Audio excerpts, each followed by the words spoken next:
You're either on the bus or you're off the bus. Welcome aboard. Episode 23 of Ridin the Bus, the official Iowa Wild podcast, is on the way, presented by Explore Minnesota. I'm Ben Gislason. He's Joey Goldstein. This is episode 23, and thanks for joining us as we continue the summer months of the off-season, creeping closer and closer and closer, and starting to feel really close to the drop of the puck for not only the preseason but the regular season for the Iowa Wild.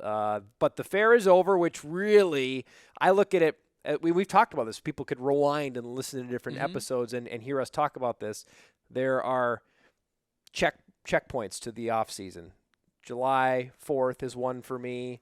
There's the free agency that comes along with that, but also just our nation's holiday. The fair is another one, and we're beyond both of those checkpoints now. So there aren't really many checkpoints left except for the season starting now. Yeah, things are about to get real. They're going to get real, and they're going to get real fast. But it's exciting. This just means that, like, the next big thing is players hitting the ice, which is, I mean, you wait. The off season just feels so long sometimes, and I'm just ready to get. I saw a meme the other day. It was like it was a Taylor Swift thing, and it's the one she's holding up a sign. It's like, "Are you okay?" And then someone's behind. It's like, "No, I miss hockey." And I was like, "That's just how I feel in a nutshell." I think that's how all hockey fans feel in a nutshell right now. But yeah, I'm excited to just get back into the swing of things. My wife said to me the other night, we were, one of the great things that I think people joke about, married couples argue over, is what are you going to watch on a given night, right? That's something that comes up a lot. And she goes, I wouldn't know, but I just can't, I just can't wait until hockey's back. And then there's no discussions. It's just, let's go find a hockey game. Yeah. Right. So I'm right there with you. It's also a good sign that means that we've done the off season right, because one, it means we've took enough time to recharge and our batteries are ready to go. Two, it also means that even though we will inevitably scramble to get the season ready, because that's what happens every time, but it also means that as of right now, you and I are looking at our to-do list and going, well, I didn't play too much golf in the first 2 months of the offseason either. I kept the ball rolling down the hill, because otherwise you'd see more panic on my face right now if I was feeling like I hadn't done anything, because as we talked about, you got to chip away. You can't just completely peace out and say, see you in August. So I'm happy, I'm excited, I'm recharged, and I am very much really looking forward to this season, and I hope that's evident in today's podcast. Yeah, it's just one of those, like, it's like I feel like we're kind of at that time of the year where everything on the surface is nice. It's like the duck metaphor, right? Everything on the surface is fine. The duck's just kind of coasting, but underneath, just kicking away, and that's kind of how I feel like at where I'm at in the off season currently. Is just like on the surface we're good, but inside we're just churning, and ideas are rolling, and you're already thinking about so many different things. I got thoughts in my mind that I really don't even have to worry about till January, and there's always something, so it just kind of comes with the territory, but that's the fun part. That means we're getting closer. Promo schedule's out. We're going to talk about that actually at the tail end of our podcast, because as we promised last week at the Faircast, we have a lengthy episode today with a guest who deserved every minute that we gave him. We could have gone for even longer. He was right. It absolutely could have been a 3-4 part thing, and we really didn't touch a lot on the nuances of his day-to-day and what he does. So that should be something that we look into at some point down the line. But yeah, having Shakey on as our guest was a treat. Super. And you will enjoy it immensely. I can't wait to get it to all of you. But before we get there, we do want to officially put to bed the fair and not talk too much about a certain day and a certain man who had a certain successful throw. Why wouldn't we want to talk about that? You're right. We should talk about it. But it was already hard enough to get you through the door with your head that's ballooned up since you took home a blue ribbon. I did. So the video has come out. Marquise did a great job with that. It was an awesome video. But what we weren't able to capture on the video was the aftermath of this whole thing, which really, to me, is the most intrepid part of this whole story. Is this was not go to cow chip tournament, win cow chip tournament, get a blue ribbon slapped on your chest, and then go home. Yeah. No. This is played out into the weekend. Yeah. So fill us in on all the, and I'll chime in as we get through it, but all that came about after you made that historic throw. Yeah, almost historic. I was about 40 feet shy of the world record, which I think I've. If you haven't gone to see the video yet, go watch the video, or else none of this is gonna make sense. But I remember after I made the throw, I was doing the interview, and this didn't make the video because it was pretty lengthy as it is. But I was doing an interview with WHO 13, and the guy was like, "So, what's next?" As if I was like, I just won the Super Bowl. Like, what's next? I'm going to Disney World. Yeah, I was like, I was just busting his balls, and I was like, yeah, I don't know. I'm gonna talk to my family and weigh my options. I was like, I could come back and defend my title, or maybe I just do what Peyton Manning did and retire into the sunset. So I was like, but we'll have to see. We'll have to take some time and really think about it. I gotta go back and defend my title, but that world record is within reach, and I should be able to get that. I think I can Heard get it that. here first. The biggest problem is that there's trees in the way where you're throwing, but I don't know. Nevertheless, yeah. After we were just kind of at that point, we were pretty much done filming.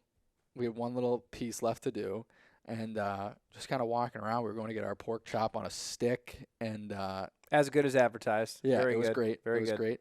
We're going to get our pork chop on the stick, and just a couple people. They're just like, "Hey, you're the guy that just threw it in the street. Like, You're that the was cow you. chip guy. Didn't you just you just won, right? That's like great, congrats." And we weren't far from where the contest had just happened, so didn't think anything. That of wasn't it. that out of the ordinary at the time. No. It was still kind of like, wow, you're getting recognized. This Yeah. is hilarious. Ha ha. Then it took off. Then it took off. We That was the, Ben that and was I the very ripple of the water of the splash that was coming after that. we very quickly realized that while we didn't think we belonged in the celebrity division to start, you sure Ben do got now. disqualified. I don't. Damn sure earned that title after the fact.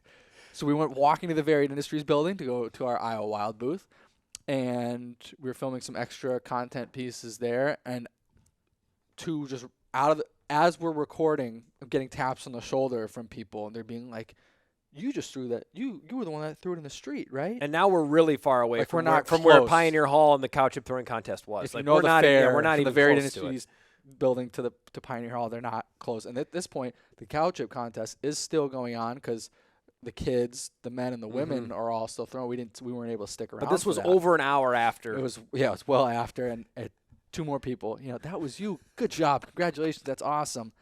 Again, I didn't think anything of it. Then I get home, and I had forgotten that I was on the news. And I of course missed it. The first time, so I got I think it was a text message from our contact with the police department who we work with for Local Heroes Night. And he goes, I should probably find it. Read it. He goes, "Why are you on the news?" And I was like, you get a text like that from a police officer, like a detective nonetheless. And I'm like, I don't know. And he goes, What do you know? He goes he's like, "Well, that's awesome. Congratulations." And I realized what he was talking about. And I was like, oh, I totally forgot that I was on the news this early. So I sent to my family. I was like, just watch this when it comes out. I missed it again. And as I missed it, I get an email from our radio station contact. "Congratulations. That's amazing. Blah, blah, blah." Yeah. It runs again on the news. I get two more emails from different partners and a band we use for the local concert series. They're like, "That's awesome. Good for you. Congratulations." I had missed the thing on the news again. My family's text. My brother lives in Massachusetts, right? He's like Iowa. It was the lead story. He was like, "Iowa news is something else." He was like, it was crazy.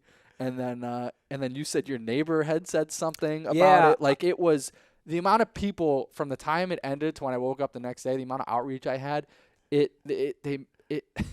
was just such a big deal, and I just didn't think of it that way. But I guess so. I couldn't believe it when I was coming back from the fair that day. Again, this was after I think the 5 o'clock news had run, so you'd had your introduction as a local Iowa celebrity at this point, and I'm walking in, and my neighbor, we have great neighbors where we live. I love our neighbors, but he tracks me. "Hey Ben, we saw you were at the fair today," and I'm like, "Well, this guy does. He's an older gentleman, doesn't have social media for sure. Like, wasn't seeing anything we were posting." And I'm like, "I know where this is." The minute he said that, I'm like, "I know where this is going." He goes, "Yeah, I saw. Looked like one of your coworkers won that cow chip throwing contest." Yeah, I'm like, "You got to be kidding kidding me? I was gonna say you weren't even on the news piece, which is the craziest part. No, it was incredible. So electric. What a day. an outrageous aftermath of that whole thing. Who knew what this was going to play out to be like? But it was well done. It was a really fun event, and it was fun because when you and I decided that was what we were going to do, we were excited about it, but I don't think we had any notion it was going to maybe go as well or as interestingly as it did. It really, you winning aside, like it was a fun content piece to do, and we had a really good time doing it. Yeah, no, it was everything we thought it would be and more. And more. Which we can say about this interview as well. Yeah. With Shakey Krause. Last thing I want to get into. Take my last time in the limelight here. Not about the couch throwing contest. I asked everybody this question in the marketing office today. I want to get your thoughts on it. A lot of fair food was great. A lot of good things at the fair. What was the best thing you ate at the fair this year? Was there anything that stands out above and beyond? I had the pork chop on a stick with you, and then my wife, as you know, was there, so we went and did our own thing. And I had a corn dog, and then deep fried Oreos. I didn't stray from my typical. Those are corn dog and deep fried Oreos are my two that I will find a way to get every year. What about that? You guys had the ice cream too? Yeah, that ice cream which is across from the it's in the grandstand. Like nitro ice cream or something. I don't know. My wife could tell you all about it. I just know that it was, as we joked, you're trying to bring up a ice cream joke. No. I'm just asking. Well, of course, Ben, your favorite ice cream is vanilla. Yeah, that happened at the fair. He's doing this to himself. And you know it because you were in the meeting today when I asked everybody about it. I'm not fishing for an answer. You're fishing. You're giving it to me. You want to bring this up? No, you're giving it to me. Of course, you like vanilla. Which vanilla is my favorite flavor of ice cream, and I'll fight anybody about that. Yeah, plain Jane. It's fine. That's all right. That probably was the best thing I had. That it was really. I had a little incredibly bit of it. Good. Incredibly good.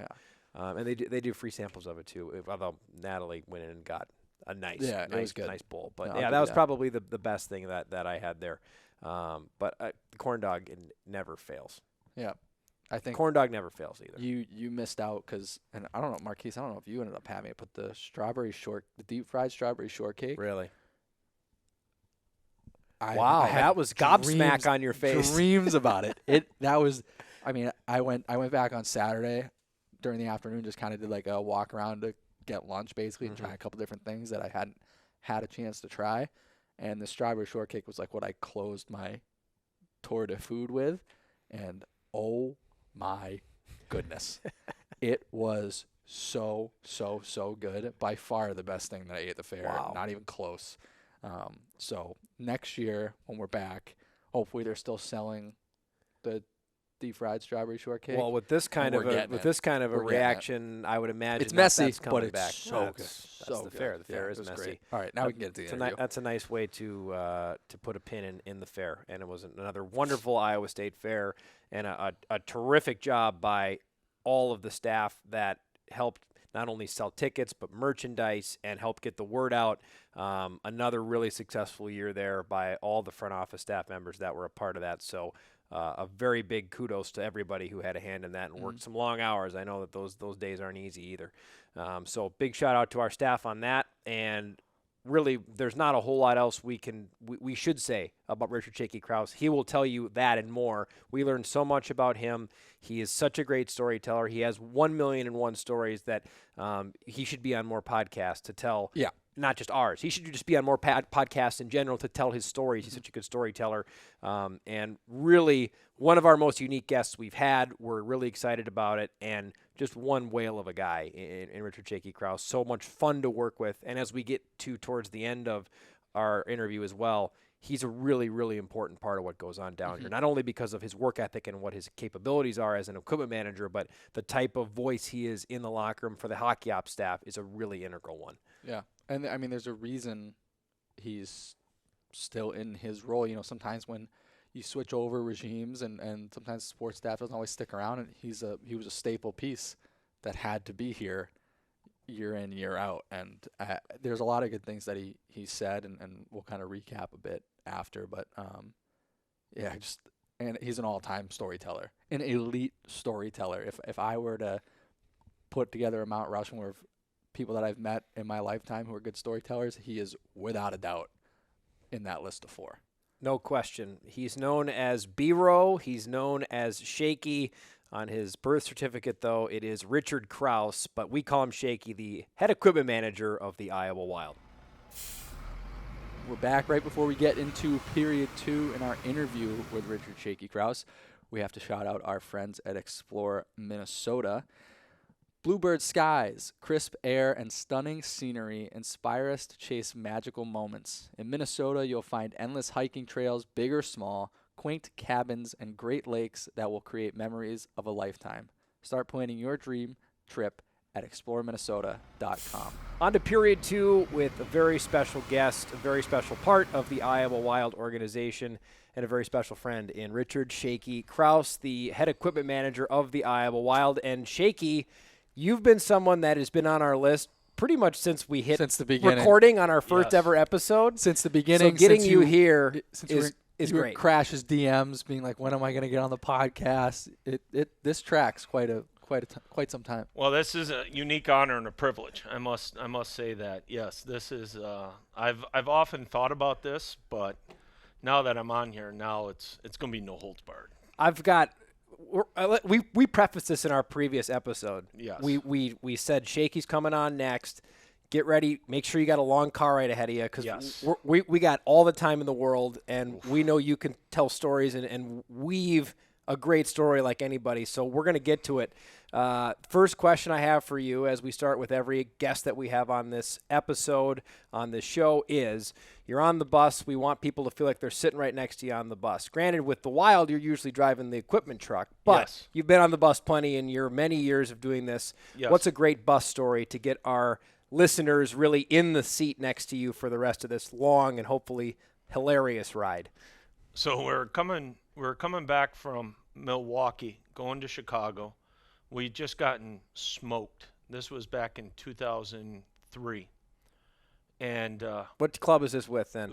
This was with the Utah Grizzlies. Utah Grizzlies. Okay. Yeah, we just gotten smoked, and we're going back to O'Hare to catch the skiers red-eye to go back to Salt Lake City that night. It was a Sunday. Flew in, played the game, flew out same day. And bus is dead quiet. Like we had all the gear under the bus. It was a quick trip.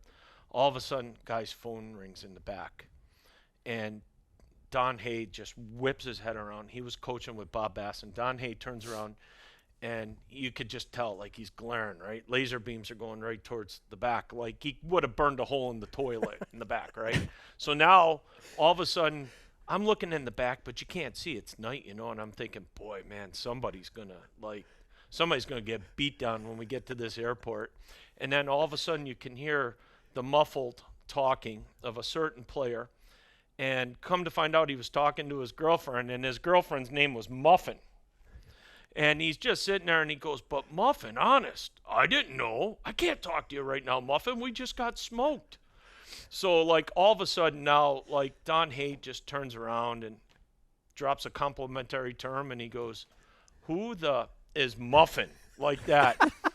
and the whole bus just breaks out. Like, I think it might have been Jared Scaldi that started laughing first, and the whole bus just breaks out. Player was somebody that was a fighter that wasn't a regular on the team, was a call-up, and it was just hilarious. And I'm sitting there going, like, this guy's not going to live this down. So for the whole rest of the year he was with us, I called him Muffin. Of course. I got gloves for him with Muffin on the cuff. I took the label maker. I put Muffin on his sticks. Oh, I wouldn't let him down. No. You shouldn't live that down either. No. We used to also do, coincidentally, tire bets where we would put a line on the top of the wheel well in the back of the bus, and then everybody would take a spot on the tire. It was $5, and then when the bus stopped at the rink, final stop, whoever's number came closest to the center line won the tire bet. Wow. Yeah, I thought of the tire bet. That was my idea. That was your idea. Yeah, you brought that to the table. It was $5 a person to get in. Yeah. It was kind of like similar to back in the day when you used to fly and your bags would come off the belt and it would be $1 in for everybody to see whose bag used to come off first all the time. And I was like, we got to like spice it up because we used to do a lot of busing in the old IHL between like, you'd fly into Detroit and then you'd do a loop for 2 weeks. You'd go Kalamazoo, Fort Wayne, Cincy, Cleveland. You couldn't do the bet if the weather was going to be inclement because people's names and numbers, initials would get washed off. But if you had a short ride like Detroit to Kalamazoo, tire bet was on. Always, tire bet was on. And I never had people that were short of wanting to play. Always. No tire bets for Iowa bus trips? I've never seen that. Sounds No. like you need to bring it Sure back. I'm not sure if Windstar, our partner, would be very happy with That's us drawing on their tires. Well, no, what it was, it's just a piece of chalk like the kids draw on the driveway with. You know what I mean? You just put it on the side of it. Just put it on the side. Yeah, that's okay. all. It was I'll talk to nothing- Jeff, our bus driver. nothing, major. Jeff will okay it, I think. I guarantee Yeah. you, we'd have some people that would be takers, and they Oh, wouldn't without want to play question. for 5. They'd want to play for 10 or 20. But I might be willing to get in on that. I think action. I'd get in on it too. That And sounds it like would- a blast. And it wouldn't stout. It would not count if you stopped for lunch or anything like that. It had Final to be stop. when you final stop. If you pulled up to the hotel, that was it. That's where it counted. And it was a no-go if the weather did get inclement and everything got washed off. It was a no dice at that point. But tire bet was one of my masterpieces. Those are two of the best responses we've gotten to the bus story question, I Yeah. think. I mean, those both were phenomenal. So we're off to a great start. My initial question in planning for you, aside from the bus question, Shakey, and Joey, you can help me with this one. You're the first and only person to have made the podcast that actually platooned for yourself to be on the podcast. And you did it in a very circuitous route to get in. You obviously could have easily come to me. You could have easily come to Joey. You could have easily tweeted at our accounts. Yes. But I believe you went at you tweeted at Crash's Twitter account about it. Is that correct? Yes. Yep. What was the thought process behind that route? It worked. I mean, here you are. Well, I figured Crash gets a lot of action. He gets a lot of DMs and stuff. And plus, I got to take care of all his needs, like equipment needs and stuff. And I'm like, listen, if Crash is going to keep getting what he needs, then I need to get a little something in return. Hey, listen, he's Crash. What can I tell you? He's all right. He's a good dude. He's Crash. Crash. Yeah. All right, so you've your career spanned a lot of different places, a lot of different leagues, a lot of different teams, and you've had, the privilege of being able to work with some really big name superstars, right? Yeah. Both on the ice and in the front office. Yeah, Right? I so- mean, like Yeah. you've Lou Lamoriello, Bill Guerin, to name a few in the front office that you've had. Mike Milbury's a name that comes to mind there too. Lots of it, right? Yeah. Yeah. And before I dive into, who are some of the bigger names, some stories with some of those people, I think the question that has to be asked off the top is where the nickname Shakey comes from, which I know we've heard the story, Yeah. but many people out there may not know. You got the nickname from Billy. somebody That was Billy. from Bill Guerin. That So was Billy. you want to tell the story about how this all came to be? Because I didn't have a nickname at the time, and every day, or close to every day, every other day. And this was Utica? Utica. Yeah, so it was Billy's first year. It was 91. Close to every other day, I would come in with a milkshake from McDonald's, especially on a game day. And March is my favorite month because it's Shamrock. So best. I love The the best. menu. They're so and, good. and back then, the milkshakes used to come in the soda cups, if you remember. So like a small one, they were a little bit bigger. Now they're all kind of like a little bit, like a coffee cup almost Yeah, shape. see-through. See-through, yeah. So I would always get like a small one, and if I needed a little extra, like as Joe Boo says in Major League, I would come in with the big tall boy. And he said to me, he goes, like, you don't have a nickname. He said, you are always drinking one of those. And he said, to be honest with you kind of look like one from the side. So he goes, that's it. He goes, we're rolling with Shakey. And I said, okay. And then all of a sudden, he just kept throwing it out there. And then next thing you know, it's Matt Rucky catching it. It's Brian Sullivan. And then it's Dean Melcock. And then it's, all these guys. So next thing you know, the next year, Robbie Fatorik comes in. And he goes, what's your name? And I forget if it might have been somebody actually wearing New Jersey at camp, and they're like, oh, no, that's not his name. And somebody said to me, well, his name's Richard. And they go, no, that's not his name, like that. And they said, no, his nickname is Shakey. And Lou Amarillo always used to say to me, he never called me, he'd say Shakey. And Lou's like a very Yeah. buttoned-up guy who kidding. doesn't. He's he the doesn't, buttoned-up yeah, guy. he Yeah. is by definition. Yeah. So like that's when it all started. It all prefaced, and then it got to a point where, like, I go to Orlando, and I meet Don Waddell, and Don Waddell says, when I went there, he said, I heard that you have two names. He said, which one do you like better? Do you like Richard or Shakey? And I said, I'll take Shakey. Like that. So that was it. That was when you had the chance to maybe to leave Yeah. it in Change the Utica. narrative. Yep. Yeah. But you didn't. You embraced it. No, Yeah. I embraced it, and then it just carried on. Like, I went to go work in the Western Professional Hockey League the next year, and the coach was Bob Bourne, and he called me, and I didn't even apply for the job. Somebody had just said to him I was looking to become a head guy, and he called me up and he goes, hey, don't tell me that's your real name, like that, because he goes, the person that gave me your number said your name was Shakey Kraus. And I said, no, I said it's not, and yeah, it carried over, and then so I go to the New York Islanders, and the owner, Charles Wong, comes up to me and he goes, hey, I haven't met you yet, but the only thing I was told was your name is Shakey Kraus. And I said, yes, Charles. I said, my real name's Richard, but he goes, I like Shakey better, like that. So that was it. It was all over. And even Mike Milbury would call me that. He'd be like, hey, Shakey, can you, go get me another cigarette, I wonder, in hockey, Shakey, do you think that there are probably a decent amount of people that you've worked with, or maybe players that have worked with you that maybe don't even know your real name? No, because I remember Kyle Okposo picking him up at the airport for his first rookie camp with the Islanders, and whoever, I think it was Garceau's secretary, had sent out to the players like who was going to pick people up in their groups, and Kyle Okposo goes, are you Shakey? And I said, yeah. He goes, okay, I was told that you were picking me up for my group. And I said, yeah. So and then I went back, and Garth's secretary said, yeah, I just figure everybody calls you that, so it'd be easier than using your real name. So, yeah, there was people. I remember Cal Clutterbuck at the end of the year said to me, they put a list of names out of all the trainers at the end of the year. And I remember him walking around going, who the hell's Richard Kraus?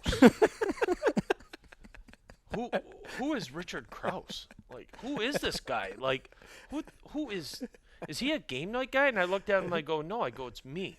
He goes, are you serious? I said, yeah. I said, that's me. He goes, I never even knew your full name. He goes, it was just Shakey. That's awesome. Yeah. That answers that question. Yeah. Shake, you've been in this business quite literally since you were a teenager, if I'm not mistaken, correct? I mean, Yeah. This is something that you obviously grew up a hockey fan, but once hockey got a hold of you, it's never let go. Walk us through and give us the Cliff Notes version of how you got introduced to the game. And I know it was at a very young age compared to most. Yeah, so my parents growing up, we had the Atlantic Coast Hockey League growing up, which was like the slap shot, style. Like the East Coast League was just brand new. The East Coast League had morphed. The Atlantic Coast League morphed into the East Coast League. So there was a team back home. My parents used to take us. Tickets were like $8. And I think where my mom worked, they had gotten some free tickets. And then the American Hockey League came to town. And I said to my dad, this is the American Hockey League. Like, and my dad's like, I don't know. It might be, it's going to be kind of expensive. Mm-hmm. So my father went, and he got us tickets where we sat before, which was 3 rows right off the ice in the corner by where the home team shot twice. So the home team would come off and on the ice right there, and I would just lean over all the time and ask, questions about like what was going on and stuff like that with players. And the assistant equipment manager at the time said to me one night, he said, listen, we're short a couple people. do you want to come downstairs and just help out for tonight? Start filling water bottles and stuff like that. And I said, yeah. I said, okay, that's fine. And then the next year, he ended up becoming the head guy. He just graduated high school. And then he said, okay, he says, I'm going to give you a test. And the test was back then on a Saturday night. The test was, okay, I'm going to give you this list. And if I come in on Sunday for practice and this list is all done, that was like one of the tests. So I went back, I got my brother, and I convinced my parents to let us stay late so they would come back, because I didn't have a license then to drive after dark. Back then you had to have a special, like a note and everything to drive after dark. So my dad said, all right, we'll come back. And we passed the test, and then gradually it grew more and more. And then it turned into, back then the American League was mostly a weekend league, turned into, hey, we're going to Binghamton and Hershey on Saturday and Sunday. Like, do you want to go? Yeah. So my parents would let me go, and then it turned into, hey, we're going Friday, Saturday, Sunday. So then, of course, I would get out of school at like 11, go down, get on the bus at, 1 to go to Rochester. And then next thing you know, I get out of high school, and it was, hey, do you want to come and work full time? And I was like, well, I want to, but at first my mom was against it, because my mom was like, well, like, I want you to go to school, I want you to get a degree. And my dad was like, no, let him go. Like, why send him? Yeah, he's like, why send him to school? Like, if he's not gonna like it. And then, so we did it, and then it ended up working out where we were in Utica for the 1 year. Then we went to Albany for 2 years. We won the Calder Cup, and then I ended up moving with my buddy to Orlando to work with the Solar Bears. And then I ended up going Western Professional Hockey League for a year, Las Vegas for 2 years, back to the East Coast League because the team folded in Vegas, and then back to the IHL, to the American League, to the NHL, with a stop coincidentally in Des Moines before I went to the NHL. I lived here for 6 weeks. So I was here when all these stalls were getting put in, all these rooms were painted baby blue, as you remember. The back hallway was baby blue. I loved your tidbit on that, because that was the cheapest paint around at the time. Yes, that's why it was baby blue. I love that little tidbit you gave us the other day. Yeah. Yes, so I was here like when they were putting in the boards for the first time and everything. Yeah. And it's a family business for you too, right? Because you were here for, I think you said it was 6 months, but you left, and then your brother came and took over. I was here for 6 weeks, and then my brother came and took over because he was working in the East Coast League at the time in Pensacola. And he came. I got him the job with Dallas because Dallas didn't want to have to like advertise back then and interview people. The head equipment manager for the Stars knew my brother. So my brother came in, and he stayed here until the Stars took a 1 year hiatus and then moved to Cedar Park, and then he went to San Antonio and worked with Arizona, worked with the Coyotes. So all these places, I mean, you've worked in a lot of places, which means you've been on the road in a lot of places. Yeah. So I guess a two-part question. One, I'll give you just now in the American Hockey League, what is your favorite road city to go to? And then if there's one city that we don't go to anymore in the AHL that you've traveled to in your past, which one was your favorite one to go to then? Oh boy, Joey's opened up Pandora's box on this one. You're not going to get one answer. No. Way. So definitely. That's what we're looking for. There's at least 4 cities coming up right now. Definitely, Ben knows one. I love going to Vegas. I knew that was going to be on the list. So I love going to Henderson. I swear you walk in and they say, Mr. Krause, it's welcome back. It's good to see you. Welcome back. I'm like Alan, from Wedding or from The Hangover. He's looking for Mr. Chow. I'm like Mr. Chow. San Diego's awesome. I think San Diego is great. I love obviously going to Henderson. I'm a huge fan of going to Austin, especially if you can get some time off. San Antonio was another one of my favorites. Unfortunately, they're not there. I'm looking forward to going back to Hershey because when I was growing up, like that was to go to the old Hershey Park was the best. I did get to go to the new Hershey Park when I worked in Salt Lake City. We did actually go there to play, so I did get to go to the new Giant Center. But the old Hershey Park, it was fabulous. Yeah, it was awesome. Is there I don't know, a place that maybe you traveled to when you were in the Utica or working with Utah where it's just not part of the AHL that you can't, or even maybe it's an NHL city too, I guess, a place that we just don't go to because they're not an AHL city. Well, like I would have to say one of my favorite cities in NHL was going to Denver. I loved going to Denver because we would always get a break there. Mm-hmm. But also another really nice city is Vancouver. Yeah, if you can get if you could go to Abbotsford and you get like a day where you could sneak into Vancouver. Vancouver's very, very nice. It is a very nice city. But I love going to Denver. Yeah, Denver. And even Dallas. Like a lot of people say, like, what are you going to do in Dallas? Well, there's a lot of like walking trails that you can go to in Dallas with restaurants on them and stuff like that. We went to a few places there where we used to go there like usually in, I want to say January or December. We'd go to Dallas with the Islanders, and it would be like in the lower 50s, upper 40s, but you could go outside and eat under heat lamps, and it was awesome. That's a perfect temp for me. 50. Yeah. I love 50s. Yeah. 50 to 59. Yeah. I like that. You get a little sweater on, jeans. Not too I'll take that. cold. No. Not too hot. No. Yeah. Yeah. I can dig that. And Vancouver, yeah. I've only been there once, but man, the one trip I had there was off the charts great. It's a great city. Yeah, Vancouver's awesome. We got a little hint of it, the movie quoting. One thing with Richard Shakey Krause, if you are around the locker room for 15 minutes on a game day, I guarantee you're going to hear at least one movie quote. Yes. So one of the questions I had for you, Shakey, was, do you think that there's a top 3 or a Mount Rushmore of movies that you quote from the most? Ooh. I know one of them. Oh man, that's tough. Actually, the strength coach with the Islanders and I used to have this list that we always said there were like 10 must-see movies that we like had to watch together. We didn't get through all of it, but you got Wedding Crashers, you got The Hangover. One of my other favorite movies is Casino. You got Goodfellas. There's Revenge of the Nerds. I mean, like now I'm digging in Police Academy. But yeah, there's a lot of great movies and quotes. There's a lot of guys that throw them right back. Like Zane McIntyre will throw one right back at you, or he'll know what's coming and he'll beat you to the punch. But yeah, he loves movies too. Yeah, he loves the quotes. What's the movie that you had in your mind, Ben? Wedding Crashers and Casino were the two I figured he'd bring up. Yeah. Wedding Crashers is the one I've heard most frequently. But Casino is in there as well, where you've brought up numerous casino lines throughout the course of the season too. I was guessing those two were going to make the list. Wedding Crashers is always a big one all the time. Yeah, that's a go-to. Yeah.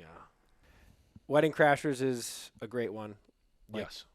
Most people of age that have seen it, and probably plenty that shouldn't have seen it as well. I'm not sure I saw it when I should have seen it either. But, the movie quotes is a big part. Another thing, if you're down in the locker room around game time when the players are there, the term B-row or bro is thrown around a lot. Oh, and yes.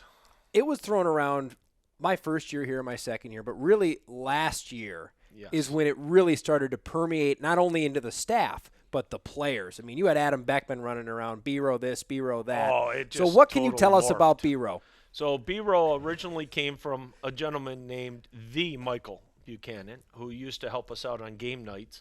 And he'd always walk in and be like, "Hey, bro, what's up, bro?" Or he'd throw it out at you like, "That's the game, bro." So, like, that's how that started. And then it just carried over to where Becky took it kind of like to a next level. Coach McLean loves "Hey, bro" because he was here during that time. So there's times where I'll go to talk to Mac now, and I'll be like, okay, like this is different now because now Mac's in charge. Mm-hmm. He's not an assistant coach. And I'll go to call him, and he'll be like, "Hey, bro." And I'm like, so now I'm like, okay. So now I'm saying to myself, all right, so it's still game on, and it totally, and then it turned into taking it to B-row. I think Adam Beckman took it to B-row, and now it's turned into Bacher going, "Hey, bro," and Keith Paulson would be like, "Hey, bro," and then it's morphed into B-Row.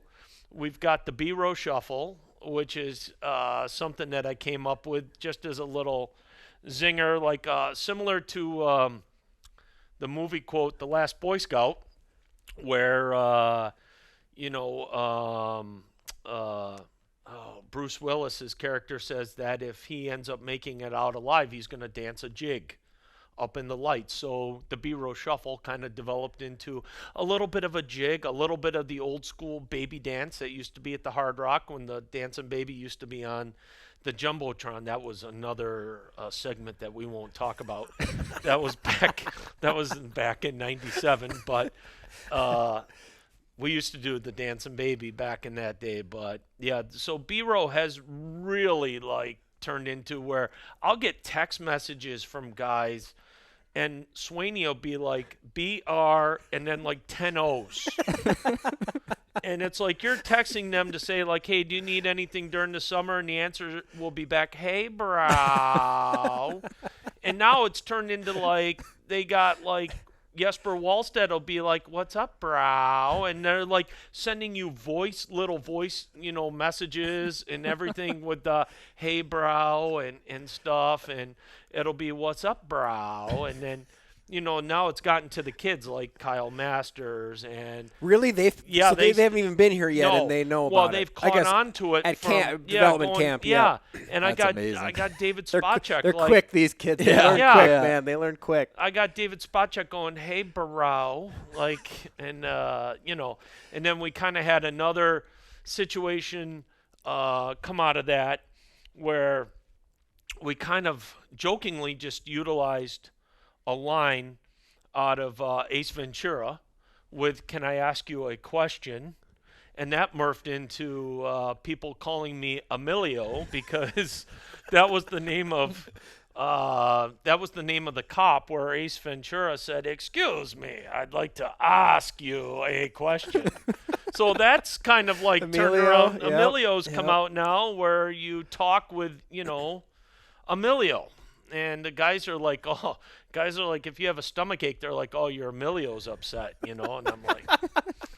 So we've had several things that kind of came out of that, where we had certain staff members that looked at that and said that wasn't funny, and now I think it's going to turn into a full bore. It's a great point. The doors are going to open even more on it now. Like we thought, you're right. It was a little bit under the radar growth last year, but you're right. The Katie bar might come off the door this year with that because the limitations might be a little different. Yeah, that's an interesting point to think about. Boy, I shudder to think about what it could be like this year with the B-Row and the Shuffle. That could be the B-Row, the Shuffle, be all over, and the game that we play in the equipment vehicle. That could come out more. Like that comes out in text messages, and it was hindered for a couple of years, but now it could come out even more. Is that one we can get into or no? I don't know. I don't know if we can get into that game. That's just let's just say that's a game where certain aromas are involved. Oh, I do know this game. I've heard this game before. And if one person can out aroma another person, then you win. You win the game. That's all there is to it. That's it. It's an aroma based game. So that's why clunky segue. No. Oh no, you're staying in it. I'm staying in it because if I'm not mistaken, and I'm going to look at Marquise because he's my only witness to this other than the other person involved, but was there not a podcast bet last year that Ben lost where he had to ride in the equipment truck? Mm-hmm. Do you remember that? That'd be a tough ride. Yeah. Well, and I think now I know why he kind of opted out. Actually, no, Ben kind of made up for that when I was out with COVID, and Ben had to drive the truck, and then they almost took the gate down on the expressway because they thought they had to pay the toll. But he made up for it with you, not with me. Yeah, so he didn't make up with it with you, but I mean, it's kind of hard. We gotta make sure Ben keeps everything in line on the bus at the same time. That's true. So We've heard a lot of people robbing Peter to pay Paul. A lot of people have come on this podcast and thrown Ben right under the bus for many travel issues. Yeah, so we got to make sure Ben keeps just how I plan it out every time. I love terrible travel issues that come up. I love when that happens. Your favorite. That's my goal of every trip. You love it is to make when, that happen. Jeff gets sick. What are you going to do? Yeah, we had a bus driver get sick. Yeah. And not his fault. He got sick, couldn't drive the bus. Yeah. How dare he? Luckily, you just pull a bus out of your sleeve. Oh, look, here comes a bus. Yeah. Yeah. Hold on a minute here. Let me see if I can produce that for you. That's a classic line I always tell guys all the time. Somebody will be like, hey, well, I thought you ordered that for me. I'm like, hold on here. Let me see if I can squat and just produce it for you. Let me see if I can go to Quebec and make it for you. Seriously, come on.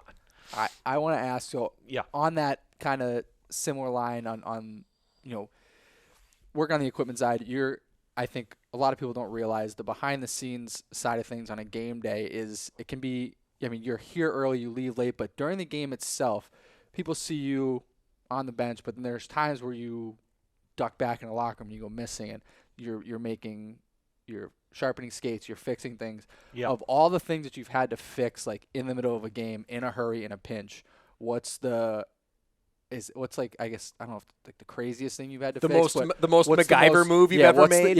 What's the most finicky thing you've had to piece together in a pinch just so a guy could get out back on the ice? Well, overall in my whole career, probably the one time we did have, I forget who it was with the Islanders, but somebody took a puck to their fingers. They blocked a shot, and then they had to take their fingers and put them together with the splints.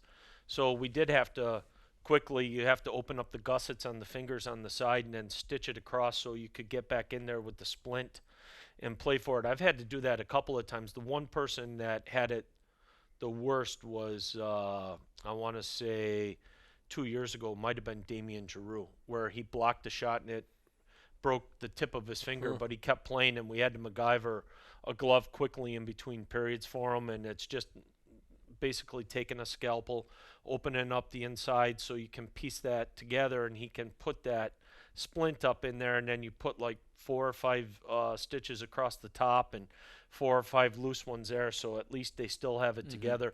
The other one would most likely be having to change a skate blade holder during an intermission. I want to say Connor Dewar was the last one that did it his last year here, where he actually came off and he goes, for some reason, when I walk, my blade's clicking. And he'd taken a shot off the trigger of the interchangeable holder, and it broke the piece on the inside. So the steel will stay in, but it won't stay tight, so it'll click. So it's like, okay, you got 15 minutes to literally stand at the riveter and pull out the, pull out the 14 rivets, that you have quickly, put a new one on, get it back in, and but you try. The other one that can be tough would be a goalie's cage. That's why it's important to make sure the goalies have two, because you'll see sometimes Zane will get hit, and if you'll see, he'll get hit, and if he can't get the whistle right away, you'll just see him point up to his mask, and that usually means he got drilled somewhere here in the center, and he's very picky about Zane's very picky about that. And with the mask he wears now, the Bauer mask, the profile cage, fits for both his mask and Jesper's mask, but for a little while his cage was independent and it wouldn't fit on like Jesper or Hunter's or Derek Barabow's mask. So we used to have to just make sure we had masks for his cage. So the one good thing is that, or for his mask, we had to have cages. So the one good thing is Zane always has a backup anyway. So then we'll just take it and then I'll go in quick.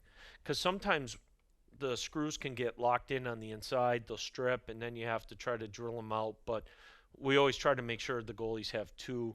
And if you're at home, it's easy. But like last year, Zane ended up, we were in Austin, and we had to get his second mask because he broke the clip on the strap in the back. Usually I always have a clip anyway, but the referees sometimes will get some gratis, other times you won't, so then we'll just try to flip it real quick. What's like, is it, maybe it is the blade holder, but like, is there one thing that like when it happens you're like, what a pain in the ass, like I gotta deal with this again? Well, especially like with the goalie, it's a total pain in the ass, because if that holder breaks on that skate, like with the goalies, now the goalie's got to come off. He's got to take his pad off, and he's either got to wear his backup skates or he's got to wait for you to change that holder, because most of the goalies now don't have cowlings anymore. You know, the old school hard shell outside. They all want to use that edge holder from Bauer or True. And yeah, it can be, that's one of them where you go through your mind and you're like, oh man, please don't let that. Please, like a strap you can live with, like a lace on the bottom of the pad, you can tie something together quick, get through to the next intermission. But like if that happens, like especially if you get a goalie that's picky with their skates and they want to just wear that one pair.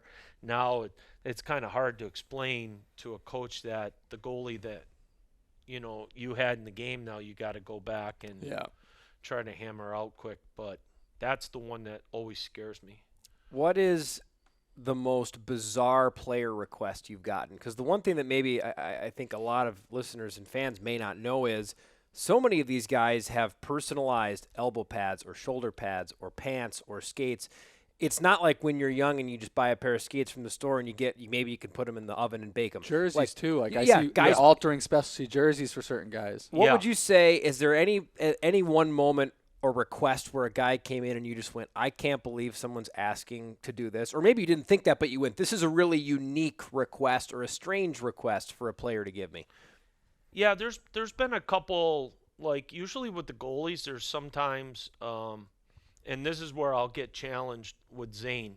But Zane's awesome because Zane will be like, okay, I was thinking of this, and can you make this happen? And it'll be just like, it'll be one time Zane wanted Velcro on the back, so like his back of his chest protector would wrap better around his back and it wasn't loose. So he's like, okay, can we make a strap? So I can take the strap and I can just pull it over, tighten it up, and we can just loop it through a loop here. And he said to me, he goes, think about it and let me know what you think. So he's always good enough to ask you the night before. So I thought about it the next morning. I put his chest protector down and I said, okay, I think we can do it like this and like this and like this. So he said, okay, fine. So we did it. He went out, used it for practice, came back and he said, okay, can we modify this and this? So we came back and did it and we got it dialed in and then it was perfect. Yeah.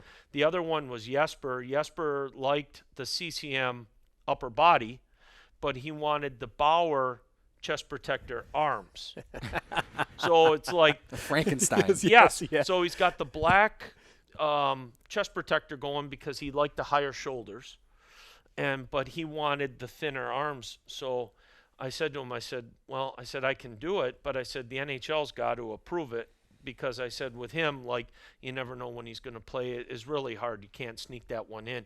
So I did it. I took the arms off.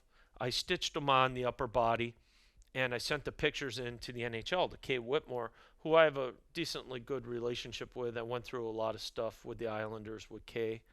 And he emailed me back, and he said, this is one that I haven't seen in a long time. And he said, but yeah, he said, the arms are legal off his previous upper body. That upper body is legal. He goes, yeah. He goes, if that's what he wants, then do it. And then he said, but if I was you, just make sure you carry, print the email out that I approved it, carry it with you, leave the email on your computer in case anybody ever calls you out about it. But yeah, that was really strange and Richard Bachman looked at me and Bacher's like, are you serious? And I'm like, yeah, that's what he asked for. And he's like, oh man, he goes, you're too good. And I'm like, it almost looked like when he did wear the CCM arms, he looked like Randy from A Christmas Story with that coat where he couldn't get his elbows in. Yeah, he couldn't get his arms down. So I told him, I said, you look like Randy. And he looks at me and he goes, who's Randy? I said, well, it's a long story. I said, we'll explain it later. But then once we did it, so he wore that probably from, I would say, Christmas on. He wore that like that, and he's still wearing it. Right around the time he started to spike. Yeah. So he liked it because he could move Credit to Shakey. Yeah, he could move his arms. But speaking of jerseys, we ended up getting specialty jerseys I think it must have been from OT Sports where they accidentally made Derek Barabou's a forward jersey. Oh, instead of the goalie cut. Instead of the goalie cut, yeah. Yep. So Joey sold it to a fan, and the poor fan got it, and it was just sliced up all the way. Yeah. So then after that, Right under the bus. then after, Oh, it's what are we gonna yeah. do? Right? So then after that, the fan actually came back. We fixed the jersey up for him. But then after that, the rule was the goalies try the specialty jerseys on first, because then after that, what we did start doing was sending them to Exclusive Pro and having a gusset put up there just to make sure, like a 2-inch seam with some nylon in there, just to make sure it was big enough, because after that there was no. And that's a common thing too. Like the goalies, I know, especially jerseys, is pretty common for the goalies to want to let it out. But you get guys who want the cuff brought in tighter, and everybody's got different touches they like on it. Yeah, like Nick Patan always wants his cuff to be really hemmed up here, so you just hem it up a little, and then you stitch his sleeves up so he can pull it right up. He's like that. Adam Beckman's like that. Turner Ottenbright's like that. Nick Sweeney's like that. Ryan O'Rourke's like that. There's a bunch of them. And every year, who knows, you might inherit 4 or 5 more this year. There's certain guys that just when they pull them up. But now, with the new rule coming in on the cut sleeves and cut socks, they're going to have to wear those sleeves too to the bottom.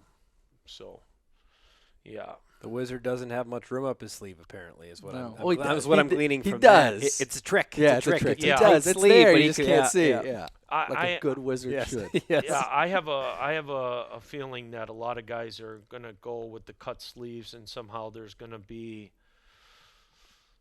something there where they're going to want them hanging off the elbow pad, and you're going to have to cut them down. And it's one of the things Shakey rolls over at night and is thinking about going like, oh yeah, you just have to do those cut sleeves, aren't I? You just know it's coming. You know, 1:30 in the morning. Yeah, cut sleeves. Yeah, and you got to do it when nobody's around. That's the whole thing. Actually, first cut sleeve I ever did was for Alexei Yashin, and he had to have it. He was very particular.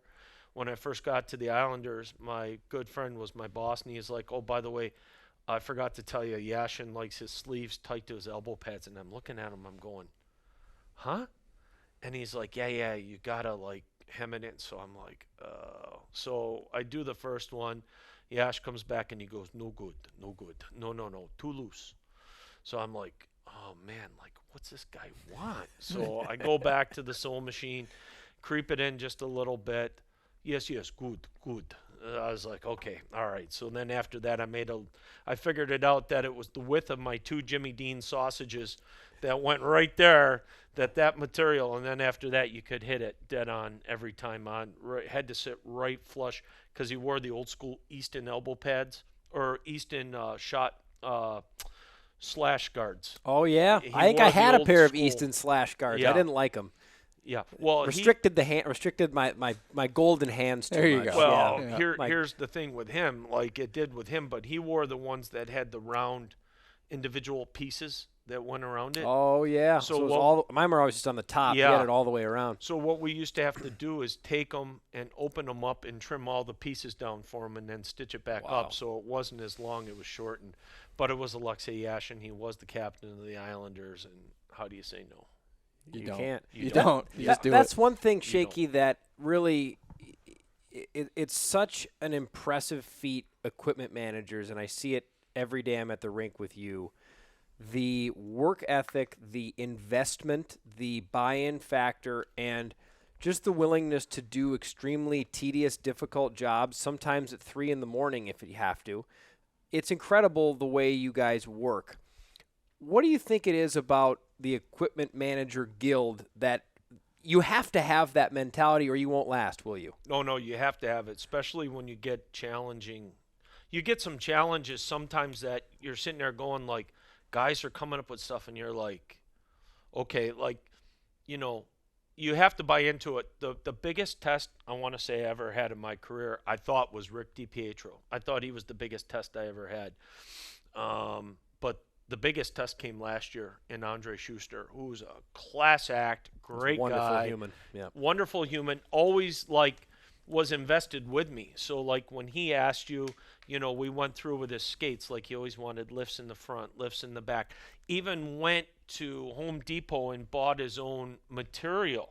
Came to me one day, bought a sheet of Lexion because I had ordered a bunch of lifts from Bauer, and we tried doubling them up. We tried singling, and he's like, I want to use Lexion. And he went to Home Depot, bought a sheet of Lexion, and he said to me, he goes, okay, can we cut this Lexion in the same shape of the lifts from Bauer? And I said, yeah. I said, we can do it. I said, I think it's just we're going to have to do it with the Dremel. So drew it out and cut it with the Dremel, shaped it on the cross grinder and everything, and put it in underneath. And he literally stayed the whole time. He was invested. It wasn't because he wanted to see if I was doing it right, or he just like wanted to be involved He loved watching you do it. He loved the fact that you took the time to actually do it with him. And I mean, we went through skates where he had one pair of skates where one blade was a 288 and the next blade was a 296. So what it means is one blade was longer than the other on the same size boot, because he wanted to see if more steel was going to work or if less steel was going to work. We would do different radiuses on the CAG machine. We would do different sharpenings, and I remember a couple of times, like Tim Army said to me, he goes, I'll tell you what, he goes, you got more patience than I would. He goes, you are a good man. But the goal I was always taught when I started was you wanted to make sure that when they went out every day, whether it was a practice or a game, that they didn't have to worry about anything they were putting on. That was always the rule. Like, you wanted to make sure when they came in the morning, they were dialed in and they were ready for the day. And it was like, I remember I first got to the NHL and I was like, wow. I remember I had this list where it was like Brent Sopel needed 3 Cokes in his locker, and every period you had to make sure, whether it was yourself or a room attendant, he wanted 3 Cokes in his locker before the game. And every period he had to use a new can of Coke, and it had to be ice that was crushed. It couldn't be cubed. And Rick DP and it's like, Beyonce wants green M&Ms in her dressing room before every show. And it had to be a bottle of Fiji. It had to be Coke. So if you were in Washington and the Capitals put out Pepsi, you had to go across the street and find Coke. And it was Rick DiPietro, before he played every game, had to have 9 pieces of double bubble gum in his locker, whether he played or not, every game before. So let's say you had a busy day and you forgot to put the 9 pieces of double bubble. He would literally call your name from the locker room, and I'd be like, yeah, Rick, what's going on? I don't have my gum. You're sitting there going to yourself like and it was taping his stick before every game. You had to go around the knob 32 times with friction tape to make his knob perfect, and make sure you pounded it after every 10 rolls. You had to pound it 6 times against the wall and tape his blade with friction tape. And Jason Blake, making sure he had a new pair of thin foot socks before every game, but you couldn't put them out when he walked in. He had to tell you when you were going to put them out. So you'd have to make sure you had the socks ready. And then after the game, he would take the foot socks off and he'd throw them in the trash. So we would go in, pick them up, wash them, and throw them back in for other people to use. Any of our guys in the locker room now have like crazy superstitions like that? No, not really. It's kind I feel like that's kind of leaving the game a little bit. It's kind of more, fading away. But when I first started, it was prevalent. Like Yanni Niinema, new laces before every game. I loved Yanni Niinema. I was a big fan of Yanni. He was a good defenseman. Man. Yanni Niinema, before every game, a new set of laces in his skates every afternoon. So you'd have to make sure that he had his new laces. And then we got Ryan Smith from the Edmonton Oilers. Another big fan. Love him too. And Ryan Smith, love you got to meet these guys. Ryan Smith's thing is he wore the CCM skates with the white, like the old tacks. They made them just for a handful of players. and he would use still the felt on the toes. He refused to use the plastic toe caps. So they would make the toe caps for him with the felt. And before every game, you'd have to tough toe his skates. So he'd come off in the morning, we'd tough toe his skates because before every game, as he called it, he wanted his shoes to look shined. So you'd have to tough toe his skates before every game, home or away. Make sure you had tough toe in the trunk because nobody was using it anymore. But you'd make sure you had to have a can for Ryan Smith because he wanted tough toe on his skates. How'd you keep this all straight? Did you make notes, or do you? Because some people might just be gifted. You do have a photographic memory. You are gifted with that. Yeah. But still, like some of this stuff, you had to have some sort of literature to keep track of all this. In the beginning, I had lists, and then as I went on and on, it just you would start. You start kind of remembering. That, like I would go around the room. If we were at home with the Islanders, I'd go around the room, and the first thing I'd do is I'd make Rick stick, and then Rick would have to have his stick left in a certain spot. And then if it was something for Garth on a game day, I would do that. And then I would work around the room, and you would just go to your next person and your next person. Like, John Tavares had a pair of underwear bottoms that were like Joe Hickett's wore. They were the cotton, and he would want an inner jock sewn on the inside so he could wear his cup on the inside of those pants. And then you'd have to put Velcro on the outside of the pants so that way the socks would just sock on, yeah. So he was the first guy that I ever dealt with that we had to make sure we had Velcro on all his game socks and practice socks because the socks would come up in Velcro.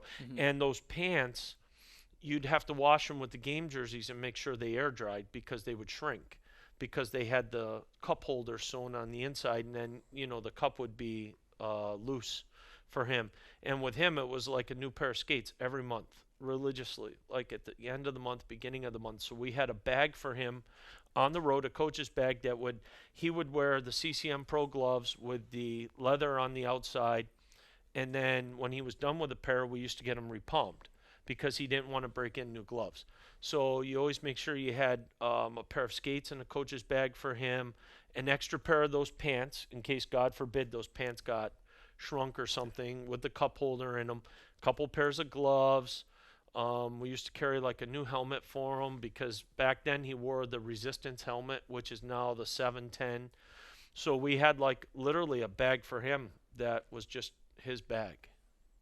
Again, the captain gets what he wants. Yep. He was the captain, and then like when Doug Waite first came from St. Louis, he was using the Blackstone, and back then Blackstone wasn't prevalent with the skate sharpeners. We used to literally carry a skate sharpener for Doug Waite because it was his personal skate sharpener. He had bought it, and we used to travel around, and back then teams only traveled with one sharpener, and guys would be like, you got a Blackstone and you have a Blade Master. It's for Doug Waite. Yeah. Well, okay, all right. No more questions. Yeah, really throwing his weight around. Yeah, no more questions. Literally, he's throwing his weight. Yeah. Shakey, we haven't even scratched the surface, and we won't, on all the duties that you do in the course of a day. But the one thing that it didn't take me long to figure out how hard you guys work and how hard equipment managers work. I mean, it is remarkable. And it's an example setter for everybody else on the hockey ops staff. Like, you're the first one, you're the last one to leave. That's how you operate. And that's the example you set for your assistant equipment managers and on. There's a lot that this game takes from you. Yes. But what does it give back to you? Because all those hours, all that, yes, you're getting paid, it's a job. Yeah. But this is a labor of love. What does the game give back that makes all those hours, all those bus trips, all those times sitting in the airport waiting for a flight that got canceled, a new flight to come in, all of that, put it into one stew? Why does it give back, and why is it this type of a commitment from you that you can do so, and you can do so with love and joy as you do it? I would have to say the team atmosphere. I would say being a part of it, and with over the years, usually, you have all different types of players, right? You have all different types of personalities, but I would have to say that, I did 13 years in the NHL, and there were some years where you had some guys that weren't interacting as much with the trainers, and then we had years where guys were all interacting with the trainers. Trainers, the older guys would always say, trainers are part of it. They're a part of everything.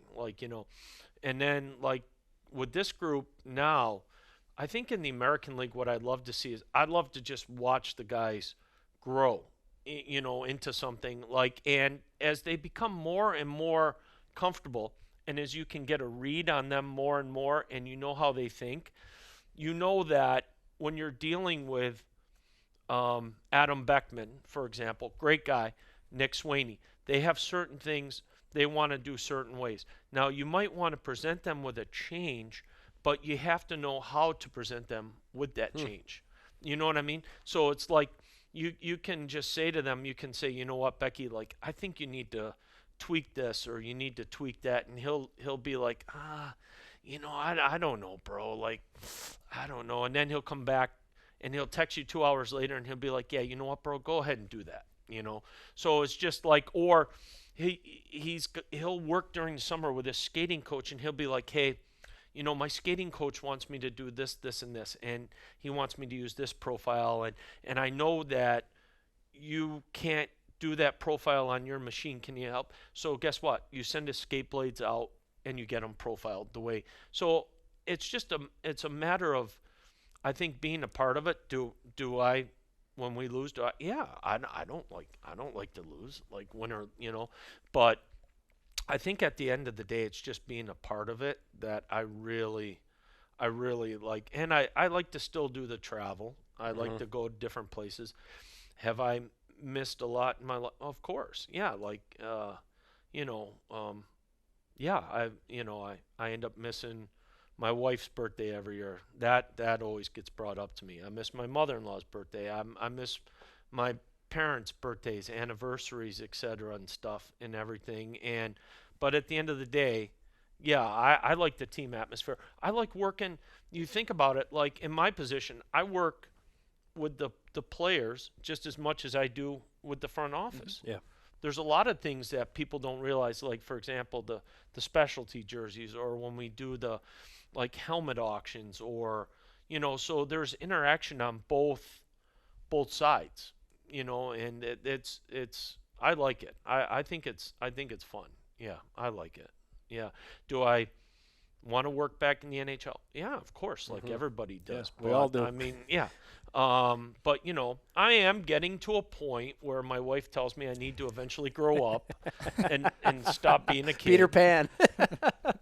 I got to eventually grow up at some point. But I'm going to try to chug out a few more years before I have to grow up, My last question for you, going back to the Shakey nickname. Yes. Give me your top 5 milkshake. You can get milkshakes in all different flavors. What are your top 5 milkshakes? All right, so I love the Oreo one at Johnny Rockets.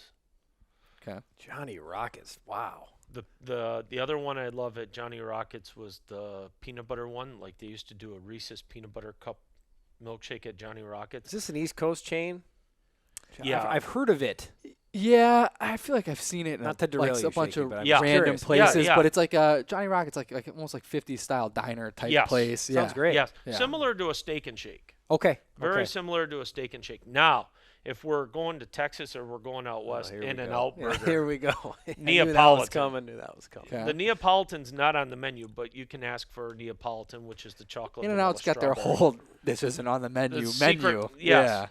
Yeah, you have the secret menu. And then another item that is not technically a shake, but is one of my favorites, is the concrete mixers from Culver's. And the go-to there is always the Butterfingers and the Reese's peanut butter cup combo. That's my go-to. And then if I have to have one more in there, still to this day, it's the Shamrock Shake at McDonald's. Tried and true. It's a good I pick. just don't like I don't like the cups they're served in right now, but that's a losing battle. The old reliable. Yeah. The last thing for me, Shakey, Yes. and it's part question, part honestly thank you. You're someone that in my coming up on now, this will be my 4th year with the team. Right away, you were one of the first people, and you do this with every new person that walks into the room. You're a shepherd in a lot of ways. You get people to feel comfortable in a brand new space. And I'm curious because I'm just so grateful to have that, and you've become a friend as well as a colleague over the last 4 years. And I'm very curious, who were those people for you that maybe helped you get into the game that now you're, as the elder statesman in a group that's been around pro hockey for so long, you're doing the same thing to the new guard that's coming in here with Iowa? Yeah. So the first guy I ever worked with was Scott Moon, who's a lifelong friend of mine. And he took me in, he took me under his wing, and he said to me, because when I was younger, I was always in the shell. Like I'd be afraid. When I first started out, I'd be afraid to walk across the locker room. I'd be like, I don't want to walk in front of these guys here in between periods. Like, so he said to me, he said, just be yourself, and you'll never have a problem. Now there are some players that you can be yourself with, and it just doesn't work. Yep. There's other guys that you can be yourself with, and you forge lifelong friendships. Like I still talk to John Tavares. I still talk to Doug Wade. I still talk to Gar Snow, Mike Comrie. All those guys. Billy, obviously, and knowing from Billy when I was younger, or I'll run into Matt Rutke in Grand Rapids, or Dean Melcock, who played in Utica, who scouts for Vancouver. So yeah, there are those people, but they always told me, they said, just, you want it to be a welcome atmosphere. You don't want, and you see it more and more when the young guys come in. Every year you see the young guys in the beginning, and they're afraid to ask you for something.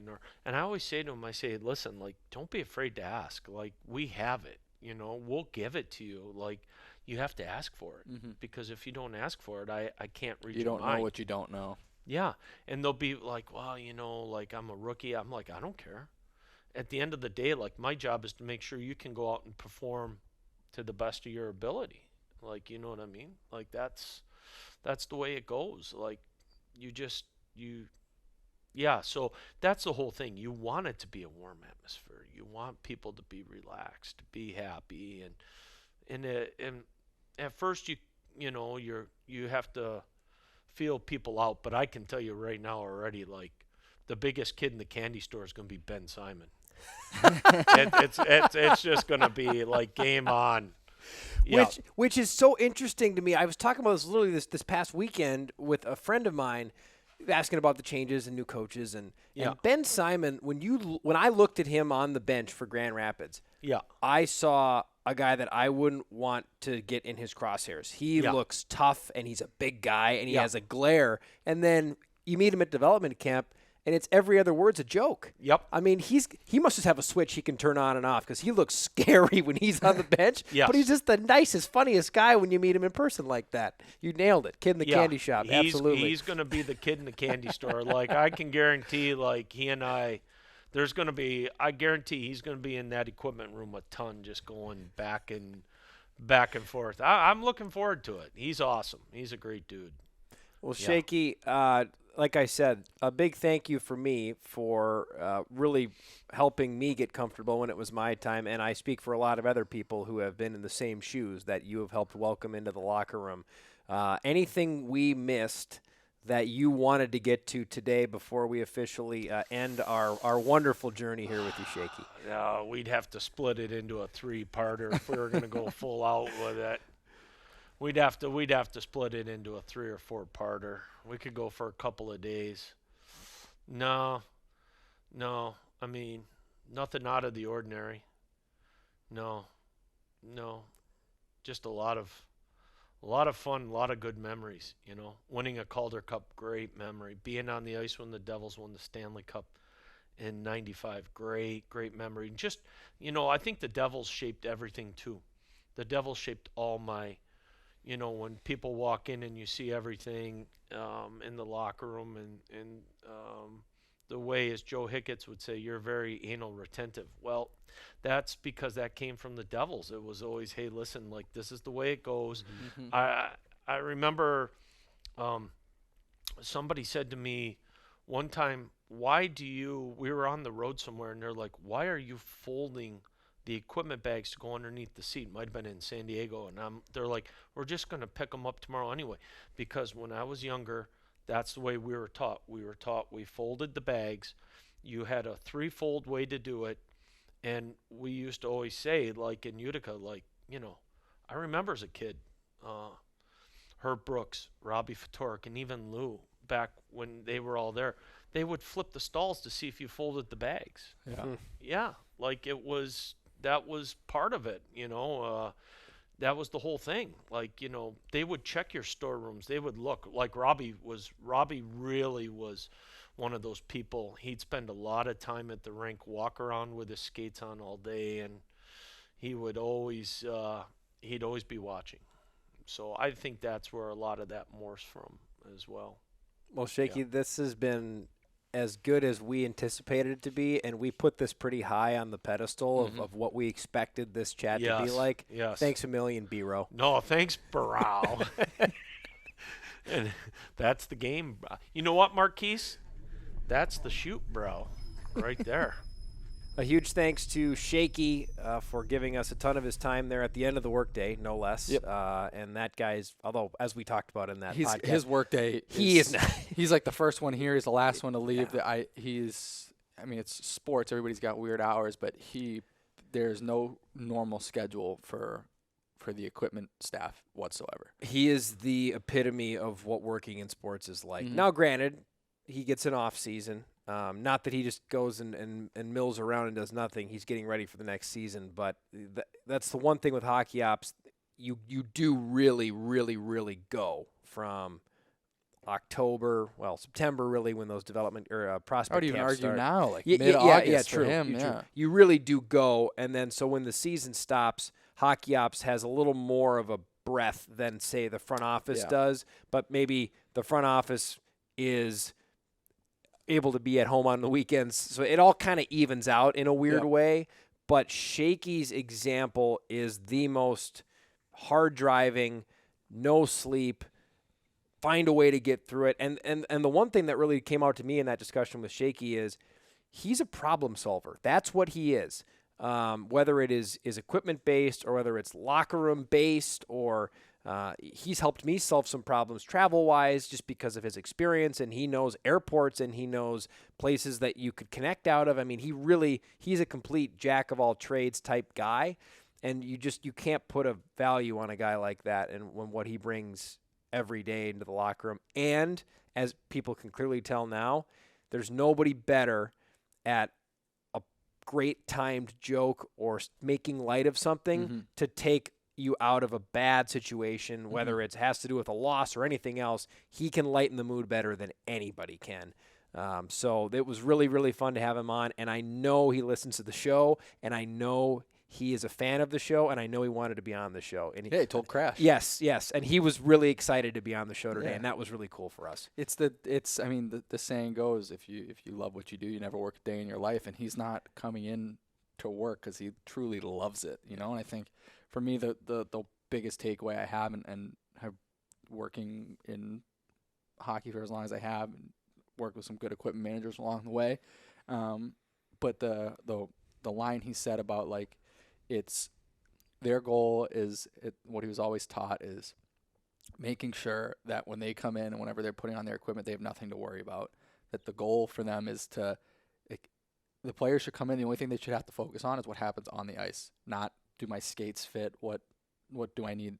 This isn't working. I need to have this fixed. Like, if they can keep guys from thinking about that stuff, then they're doing a good job. And I've seen him bend over backwards for guys and just equipment managers as a whole, the equipment staff, being able to do that. And that's something that definitely rings true with everybody. So that was a cool little, I think, takeaway for me to just kind of hear that. And it's kind of like, it's whether they talk about it or whatnot, it's kind of just like an unknown, like an unwritten rule basically for the equipment staff in that world, where it's not about, it's as long, if get the guys onto the ice and all they need to focus on is hockey, that's the goal. They are the most unsung heroes in hockey. There is no refuting that. They don't get much pub, much praise, much applause, but when you get into the room, they're extremely important. And the players know that, and the players, if ever I've heard stories, and I haven't heard it with Shakey, but if ever I've heard stories of younger guys treating equipment managers the wrong way, I have seen older guys stop that. Yeah, that And, gets like, it's very straightened out right serious. away. It's very serious. Those guys and gals that do equipment managing in hockey, they have an immense amount of respect from the players. There is a partnership and a camaraderie there that I'll never understand. You'll never understand, but it's very tight, and they take care of the equipment managers because they deserve it. Yeah, and you lean on our players lean on the equipment staff for so much. It's kind of like when you're, the old adage, like when you're at a restaurant, don't mess with the people who serve you your food. Like, don't mess with the people who get you on the ice every day, because you get on equipment staff's bad side. Granted, they're all going to be professional. They're never going to do anything to sabotage you, but they can certainly make life a lot more difficult for you if you're not giving them maybe the time not of bend day. over backwards quite as much to help you. They certainly won't be as flexible to help you out. So, it was a great conversation, and I wish we could have had him on longer. We'll definitely bring him back soon, because there's just, I would say we just got to the tip of the iceberg with him in terms of stories, but I don't even know that we got to the tip of the iceberg with him, because there are so many stories. We got to the iceberg next to the iceberg that we wanted to get to the tip of. We were still not even to I don't that even know said if iceberg yet. We might still be driving or sailing to that first iceberg. How long There's a can we way to continue go. this analogy? Yeah, I don't know. Promo schedules. We brought it up early in the show. Yep. And wanted to get to it because all the big ones are back. Pink in the Rink's back. Military Appreciation Night. All the ones that everybody looks forward to. But there's some others that have come in as well. Some bigger ones, some smaller ones, maybe some almost like trial ones where we're going to see how they fare and could be turned into bigger nights later on throughout the course of the Iowa Wild history. But let's get to the promo nights. You and your staff work feverishly on this. It's such an interesting process, too. I think maybe that would be something that I would be intrigued to hear more about, is the actual process is so interesting, because it's literally just throwing stuff at a wall, quite literally, when you have the big brainstorming meeting during the middle of the season. Yeah, it's a process. It's kind of an exhausting one, honestly. But, yeah, towards the end of the season, and what we do is we get everybody in a room, and it's, all right, let's talk theme nights. Everybody throws a billion ideas. All right, let's talk specialty jerseys. A billion ideas. Giveaways. A billion ideas. And you kind of go down the list. Ticket packages, group initiatives, community things, season ticket holder events, all these different things. So we get everybody included. Merch ideas. We get all those ideas. And then as a marketing group, we try to shrink them down a little bit. All right, we've got what are the things we can build out and make a robust theme night with. And then it starts to become a puzzle. Where does this giveaway fit? Where does this theme night fit? And you kind of you pull a bunch of pieces together until the schedule comes out. Schedule comes out, then it turns into a big jigsaw puzzle. I got a big Excel doc, which if you come into my office, you can see it's all on the wall. Big Excel doc with all the dates on it, and you start plotting in what makes sense where. Hockey Fights Cancer Month is in November. Well, we got to make sure we find a date in November for that. And Pucks and Paws games need to be on a Sunday, so we're finding a Sunday that works. And where do your giveaways, you try to stick them on Saturdays, your peak on peak games, and there's just so many things. And does this giveaway tie into a potential theme night? If so, what theme night does that go with? So there's just a lot of different moving pieces. And then we get to this early August time. We're like, all right, we're going to roll this out. We're ready to go. Well, spoiler alert, in a couple weeks, we're probably rolling out another small batch of promos. Like, we're not done. Not all out there There's yet. just a lot of things, a lot of moving pieces that we still work to get approvals on. And, some of the things we haven't rolled out yet, it's for licensing reasons one way or another. And if that falls through, we need to have a backup somewhere else for something. So there's a couple different things that we haven't announced yet that we're hoping to announce really soon. But with the things we have announced, there's a lot of fun and exciting things. Like you said, a lot of the Pink in the Rink's obviously a big night for us. A post-game concert again is something that will roll out, in the next couple months. So that's something we're still working on currently. But, I'm looking through it now. A lot of the things that people are used to, right? So you've got your school day game, which I know is one of our favorites, to have all the kids screaming in the building that day. Put my second set of earplugs in under my headphones so you don't get the shrill. Yep. I learned Yeah, that I last remember I was on the glass last year, and it was just loud. reverberates. But Teddy Bear Toss Night, that's coming back. We're doing a whole Winter Wonderland weekend where instead of just one game dedicated to the holidays, we're gonna just make the whole weekend out of it. So, one night, you could have Santa Claus here. Another night, maybe it's themed for a Christmas movie, right? A little tease that hopefully. I saw we're your eyes working light on. up there because he has one in mind. We do have one Yes, in he mind. does. We do have one in mind. We're working on it, just getting the rights. New Year's Eve with the post-game fireworks was massive for us last year. That whole stretch, it was a Wednesday, Friday last year. I think it's a Thursday, Saturday this year. So it's like right over the winter break for kids, right in basically the thick of it. We had great crowds. That was right when we started. That was the Colorado series, right as that started our big run. It's one of my favorite goals of the season. Nick Patan, about 7 minutes to go in the third period, extra attacker as a goalie was pulled for a delayed penalty, comes off the bench and just blows one by on, and then it was awesome. So I vividly remember that goal. The post-game fireworks is great. Local Heroes Night, that's always a fan favorite. We work with police and fire departments in the area, the EMTs, but anybody who's really a hero and deserves that recognition comes out here. Our bobbleheads, which are effing spectacular. Can't say it any other way. Yeah, they're awesome. We have soon enough the artwork will start to trickle out on the website. But it's an Adam Beckman bobblehead. It's a Jesper Wallstedt bobblehead, and it's just, for me, like, I think of Adam Beckman, I think of one image every time I think of him. So we turn it into a bobblehead. When I think of Jesper, I think about him scoring his goal, the way he interacts with the crowd after games. That was immediately what we thought of and putting him onto a bobblehead. So those two bobbleheads are going to be great. Military Appreciation Night, again, always a huge fan favorite. Pink in the Rink, one of the biggest games of the year for us every year. We're doing a full kids takeover weekend where we're kind of combining Crash's birthday and kids takeover day into one weekend in March rather than splitting them up. Pride Night's coming back. We've got our ALS night with we're going to wear black specialty jerseys. I'm really excited for that one. We want encouraging. It's a blackout night. Wear black clothing to really set that cool atmosphere. So our blackout ALS night, which the jerseys are, you've seen them. I haven't seen them. You haven't seen them yet. They are. We get another live reaction from me. You're gonna get a live reaction on the video side of the podcast here. They're very cool. Oh, you got to those fast. Wow. They're very cool. Something different, something we haven't done in a long time. Yeah. Or really ever. And a nice Iowa tie in there as well. Nice Iowa tie in. So very well done. It's pretty cool. People are gonna, I think, go crazy for those. So we'll obviously roll those out closer to that game. So that's obviously a huge one for us. Then we've got Fan Appreciation Night. We're bringing Hawkeye Night back again. We did that last year. We're hoping to continue to expand on that and, all things, University of Iowa. And then we've got a couple newer ones in the mix as well. We're doing an election, Iowa Wild Election Day. These are all really interesting to me, too. All of them in their own way. Yeah. I'm really excited to see what they look like. All of them for different reasons. I'm excited to see how these will play out because I think that they're awesome steps to take and interesting hooks, right? And they're new. They seem pretty original too, which I like. Yeah. So we're doing we're calling it an open house basically on Wednesday. So I guess tomorrow we're putting this out this week, but where I'm just gonna have everybody on staff at some point, take a couple minutes, roll through this conference room, and just whatever ideas you can think of for these theme nights, put them on a sticky note, put them with each theme night, and then we're going to start to compile, figure out what can be executed. So the Iowa Wild Election Night is right. It's Sunday, November 5th. The election is November 7th to kind of figure out who your presidential candidates are and everything like that. We're going to have fun with the election night here. We're going to take politics completely out of it.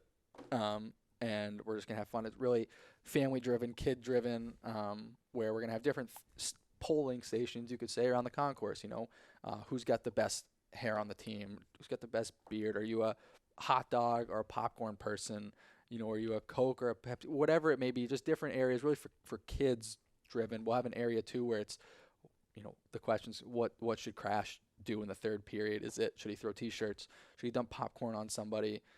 Should he... whatever. We'll think of a couple different things, and kids will go around, they'll vote, they'll fill out a little card, and when they're done voting, they turn in their card at fan relations or wherever it is, and they'll get a Iowa Wild, I voted sticker, just to kind of promote that upcoming piece. And then whatever the thing is that we voted on for Crash, he'll do in the third period at some point. So TBD on what that looks like. The other really big one I think that's different is our Women in Sports Night, which is honestly it's something we've talked about for the last couple of years. Having Capital Orthopedics behind it this year, sponsoring it is really the driving force behind getting it off the ground. And we're still trying to figure out what the night's really all going to consist of. But I know you've talked a little bit about it. We're going to get some female voices on the broadcast. I got options there. Yeah, I got options there. It's going to be a lot of recognition throughout the game. But I think the coolest piece behind it is pregame. We're going to do a women in sports panel. Terrific. TBD on who's going to moderate that, but we're hoping to pull some, whether it's people in our organization, people at Drake, Iowa State, people working for the Cubs or the Barnstormers or the Wolves, just different women in different positions at different levels across different organizations and sports, just to kind of hear from them, how they got to where they are. We at the AHL meetings in Tucson, there was a whole women in sports panel that all attendees kind of sat in on. It was really cool just hearing how everybody got to where they're at, who've been mentors for them along the way, challenges that they've faced, everything from top to bottom. So that's something we're really, really excited about, and I'm excited to see how that gets built out along the way. And then I guess the last kind of newer one is a sensory awareness night, which we don't know how it's gonna go. We're giving it a shot. Just decrease the volume of the music. Maybe no goal horn. Which will change my goal call. Tell Crash. Think about that. Tell Crash. Think about that. To not bang on the drum. Just different things where to help desensitize the atmosphere a little bit. So we're targeting groups with really your autistic groups or autistic organizations who work with autistic kids and students, where we want them to be able to enjoy a hockey game and be comfortable here while they do it. So what does that look like? We've talked about turning some of the locker rooms down here into larger sensory rooms, basically, because we've got a couple around on the concourse, but they're not all that big. But if we can get a room down here where there's a TV in here where, yes, it's still connected, they can watch the game, but just some other things for them to be able to relax. Because during game day, it is quiet down here. Unless the goal horn goes off, you really can't hear anything. So we talked about doing that. So those are really the three big new ones. And then, like I said, the next couple of weeks we're hoping to roll out some other theme nights, two of which hopefully are also new that we haven't really done before, to my knowledge. And one that would be a returning one that is a huge fan favorite, which we were looking at the jerseys earlier. Could be really cool. So just got to get some approval on some different things. But it is a very robust promotional schedule. Yeah, congratulations on it. When I told Todd Fredrickson we were going through things, and I was like, yeah, we got this many theme nights and this many giveaways. He was like, how many? So I kind of had to, he did like a double take. It's a lot. I think all things considered, it's like 13 or 14 giveaways potentially. It's pretty big. So, but we want people to have fun when they're here, and we think we're going to do that.